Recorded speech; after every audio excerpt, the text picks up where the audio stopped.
Today we're going to be exploring how Ariel got started in angel investing and the lessons that he learned from his experiences. So Ariel, why don't you start us off with telling us a little more about how you got into angel investing? Sure. Well, first of all, thank you. Thank you so much for having me here. When I was doing my first startup in the mid-90s, it was relatively high profile, so I was out there giving speeches, talking, going to schools, and I started meeting entrepreneurs that would ask questions, ask for advice, and every now and then, I was trying to be helpful. Every now and then, one of them impressed me in particular, so I tried to help them more and got involved with them, and one thing led to another. And back then, I didn't have money to invest because my company was, my first startup, it was private. But I would either say, well, can I put a little bit of money in? Or, hey, I'll give you a little bit of extra time and give me a little bit of equity. So I think that the main point of that I would make as it relates to getting started with angel investing, it was not about, oh, I have a bunch of money, where do I put it? And it's more, I'm interacting with interesting people in areas where I know something, I can hopefully help them, so let me try to get involved. And how important is the expected financial upside in your decision to invest? Do you ever pass on deals that you think won't make you money, or pass on deals that you think rather would make you money? Yeah, so I obviously I want to make money when I invest, but that's not my top priority. I don't have a fund. It's my own money, and my priority is actually to have an impact, to have a good time. The way I would describe it is, I think a lot of good investors, because they're an investor, then they want to be value added. So they made an investment, and then they try to be helpful. And I see it a little bit the other way around. I first decide, do I want to get involved with this entrepreneur? Do I want to help him or her? Then after I'm doing that, I go, well, I'm helping him. Then it's only fair that I share in the upside. What's the simplest way of sharing in the upside of a business? Well, it's to get some of the equity, and the simplest way is to invest in it. So long answer to the fact that I have, that it's the money is secondary. And the truth is, you don't know how things are going to play out. But you do know if you like somebody, you do know if you can help them, you do know if it's a space you want to spend some time on. So I try to make it win-win by saying, okay, I'm going to enjoy this, I'm going to help them. Hopefully I'll make some money, but if not, then at least it was a worthwhile experience. So speaking out further on that topic, you have an endless number of people that would love to take your money. How do you decide who to work with? How do I decide how to do it? And again, I don't think there's right and wrong here. I think each person needs to find what works for him or her. I have a few criteria. Probably the most important is if I meet an entrepreneur and we spend half an hour and an hour, at the end of that meeting, do I have a smile on my face? Do I feel like, oh, that was fun. I just enjoyed spending time with this person. That is a requirement, because and hopefully that means that I'll continue to enjoy spending time with this person. So that's like one big important thing. Obviously, I want to see a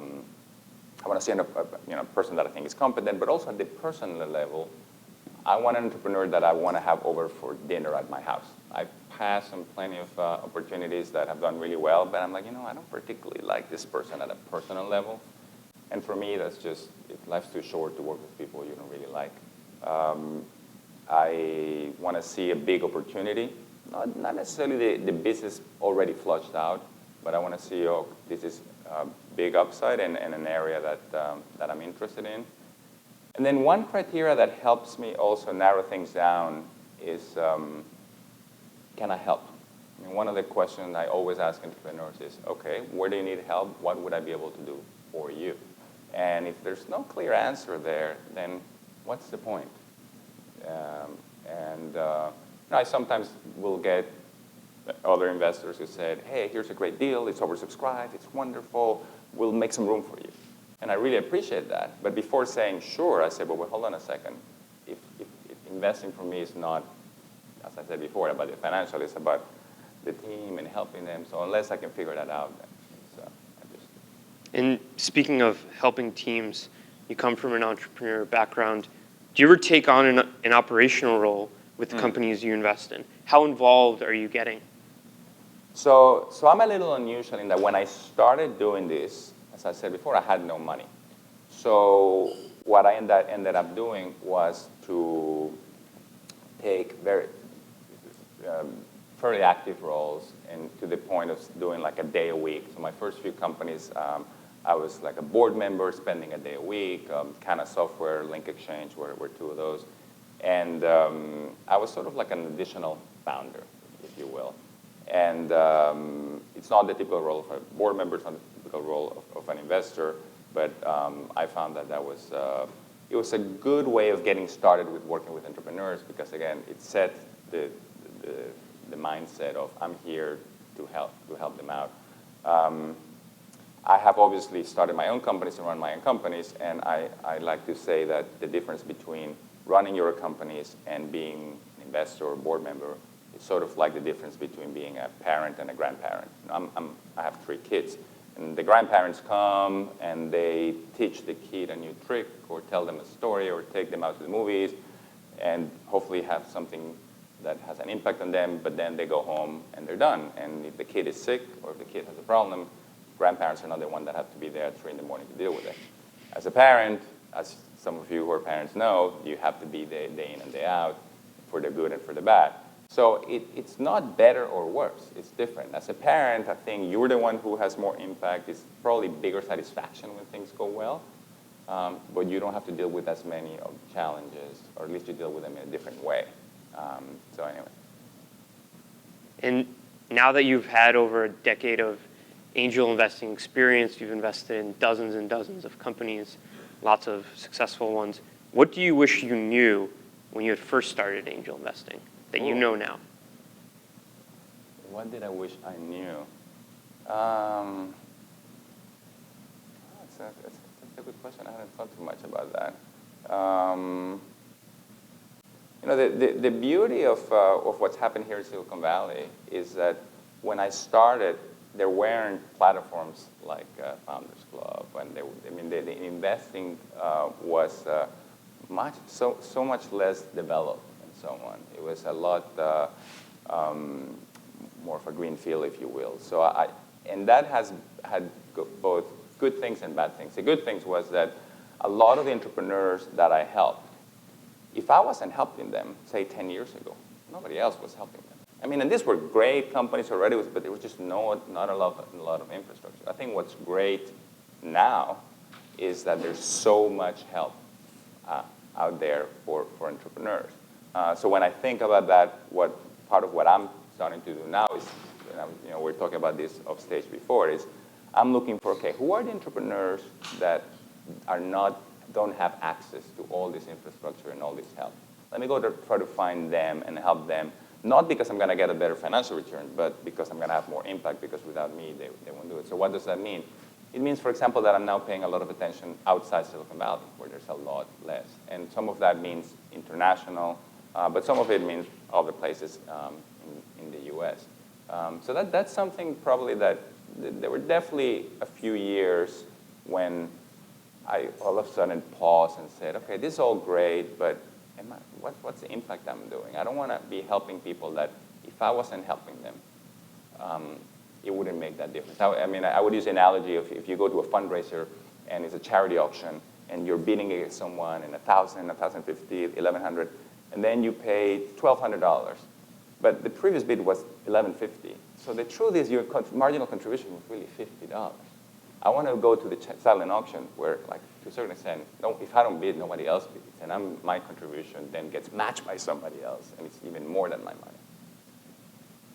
Interesting. And talking about adding value, because I think that's something that's on a lot of investors' minds, how do you find that you add value to companies? So I think, let me break that answer into 2 phases. One is the entrepreneurs that I meet before I've decided to work with them, and then those that I work with them. And what I try to do is to be helpful to every entrepreneur I meet. And there are 2 main ways in which I do that. The first one is very easy. I'm candid and blunt. I hear them, and I give them very straight feedback, and most investors don't. And there's a very simple reason why most investors don't. It's because most investors don't want to burn bridges. They don't want to tell them, you have this and this and this problem, because some entrepreneurs might take it the wrong way. And they want to keep their options open and go like, yeah, this is good, let's stay in touch, and so on. But that's not necessarily helpful for the entrepreneurs. So by pointing issues, being candid, maybe sometimes doing things that might be a little uncomfortable, I have found that most entrepreneurs, not all, most appreciate it. And actually that helps me with my deal flow, because I then get people say, hey, my friend, you turned me down, but that meeting was helpful, and my friend is doing a startup.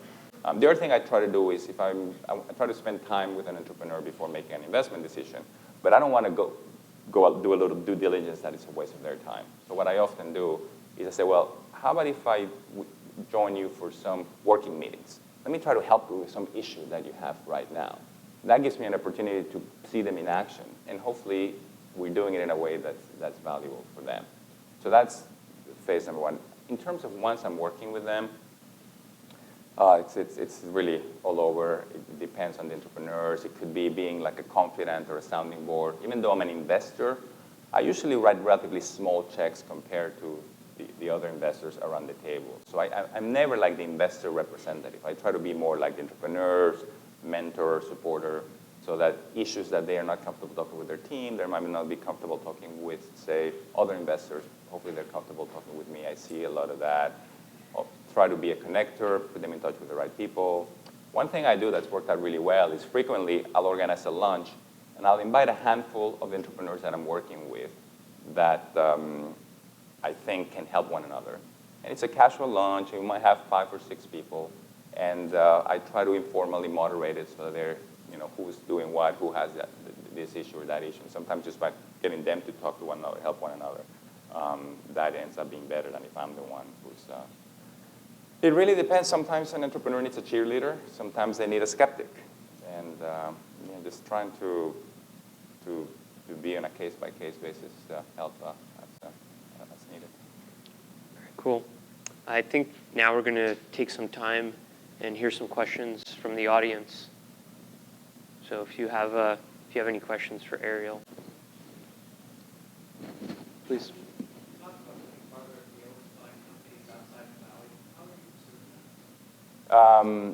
So in my case, over the years, I've gotten involved with a number of a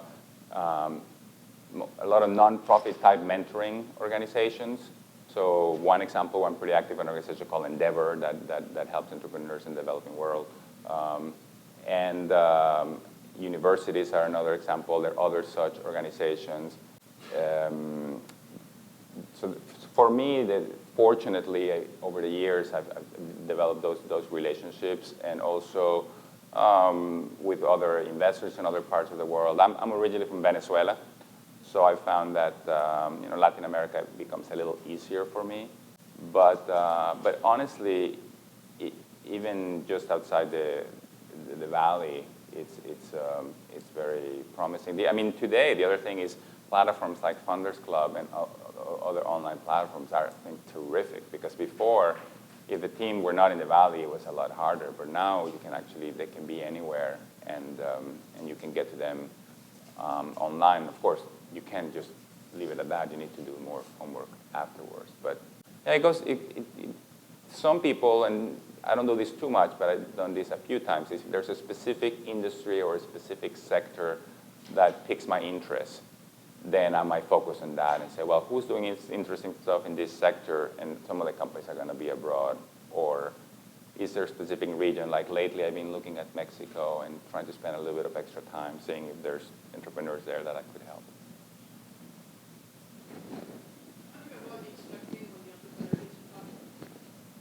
The question was, how do you avoid being sucked in when the entrepreneur hits a pothole?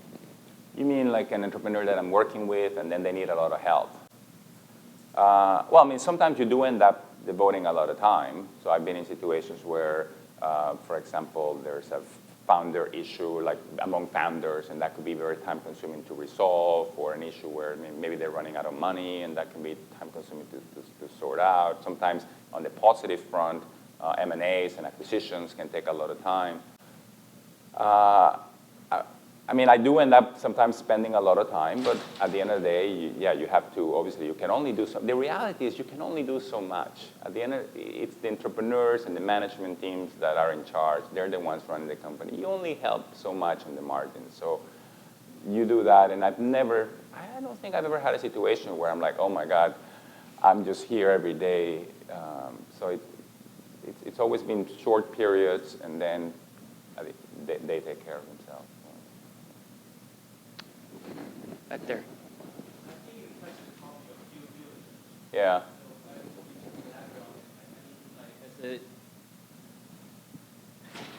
As an individual angel investor, you probably don't have the same resource as a big VC firm. So to what extent you would do the due diligence, kind of balancing out of taking the face on the entrepreneur?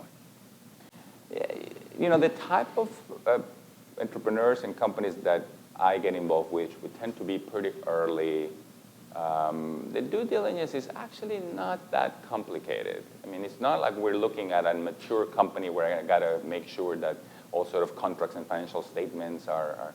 The reality is that in most cases, you want to make sure that the entrepreneur is how he or she thinks, you think they are. So you do some reference checks. And you want to, for each particular deal, I try to talk with other people who I think are knowledgeable about the opportunity, about the space. And I would think, in terms of mistakes that I see some angel investors do, it's to try to do too much due diligence. I mean, there's a lot of risk. Sometimes you just got to go with your gut. I mean, you don't want to not do any, but it's something that you can do relatively efficiently. I think we have time for one last quick question. In general, you make your investments with a combination of your passion, your heart, and due diligence in your head. What's the balance between those two? How much passion versus how much due diligence? Yeah, so that's a great question. I would say that I almost exclusively only invest if I'm excited. If I'm not excited, even if all the boxes are checked, then I won't do it. So that might talk to the passion, if you will.